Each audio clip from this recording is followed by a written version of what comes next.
TDP second list లో ఎవరెవరి పేర్లు ఉన్నాయి? టికెట్ రాని వారికి బాబిచ్చిన హామీ ఏంటి? సెకండ్ లిస్ట్ అభ్యర్థులు పక్కాగా గెలుస్తారా? ఇలాంటి వివరాలన్నీ తెలుసుకోవాలంటే మా వీడియోను చివరి వరకు చూడండి. స్టోరీలోకి వెళ్లే ముందు మా ఛానల్ను సబ్స్క్రైబ్ చేసుకోండి. ఏపీలో పొత్తులో ఉన్న బీజేపీ, జనసేన, టీడీపీ మధ్య సీట్ల పంపకాలు పూర్తయ్యాయి.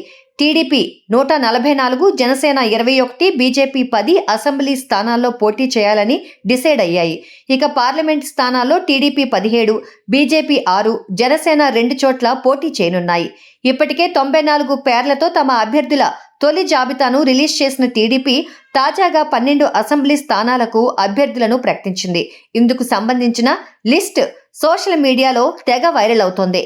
ఫస్ట్ లిస్ట్ లో కొత్త వారికి, యువతకు ప్రాధాన్యత ఇచ్చిన చంద్రబాబు సెకండ్ లిస్ట్ లో మాత్రం సీనియర్లకు మళ్లీ అవకాశం కల్పించారు. ఎస్సీ, ఎస్టీ, బీసీ, మైనారిటీలకు తగిన ప్రాధాన్యతను కల్పించారు. ఈ ఎన్నికల్లో ఘన విజయం సాధించాలని లక్ష్యంగా పెట్టుకున్నారు చంద్రబాబు. సోషల్ మీడియాలో వైరల్ అవుతున్న లిస్టు ప్రకారం సెకండ్ లిస్టులోని 12 మంది అభ్యర్థుల పేర్లు, వారు పోటీ చేయబోయే నియోజకవర్గాల వివరాలు ఇలా ఉన్నాయి. దెందులూరు చింతమనేని ప్రభాకర్, మైలవరం దేవినేని ఉమా మహేశ్వరరావు, చింతలపూడి పీతల Sujatha, Palasa Gouthu Sireesha, Penamaluru Bode Prasad, Pedakurapadu Kommalapati Sridhar, Sarvepalli Somireddy Chandramohan Reddy, Venkatagiri Anam Ram Narayana Reddy, Visakha north Ganta Srinivasa Rao, Puttaparthi Palle Raghunatha Reddy, Gurajala Yarapathineni Srinivasa Rao, Rajahmundry rural Gorantla Butchaiah Chowdary.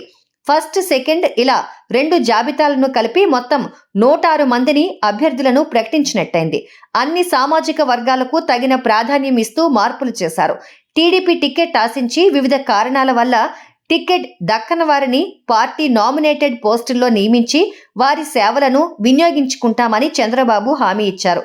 Party కోసం కష్టపడ్డ వారికి సమన్యాయం చేస్తామని, అందరికీ రాజకీయ అవకాశాలను కల్పిస్తామంటూ ముందు నుంచి చెబుతూ వస్తోన్న చంద్రబాబు దాన్ని ఆచరణలో పెట్టారు. ఎస్సీ, ఎస్టీ, బీసీ, మైనారిటీలకు సమ ప్రాధాన్యం ఇస్తూ ఈ అభ్యర్థుల ఎంపిక జరిగిందని టీడీపీ శ్రేణులు చెబుతున్నారు. మరి ఈ సెకండ్ లిస్ట్ అభ్యర్థులు పక్కాగా గెలుస్తారా లేదా బోల్తా కొడతారా అన్నది తెలియాలంటే ఎలక్షన్ రిజల్ట్ వచ్చే వరకు వేచి చూడాల్సిందే. మా వీడియో మీకు నచ్చినట్టయితే లైక్ చేయండి, షేర్ చేయండి.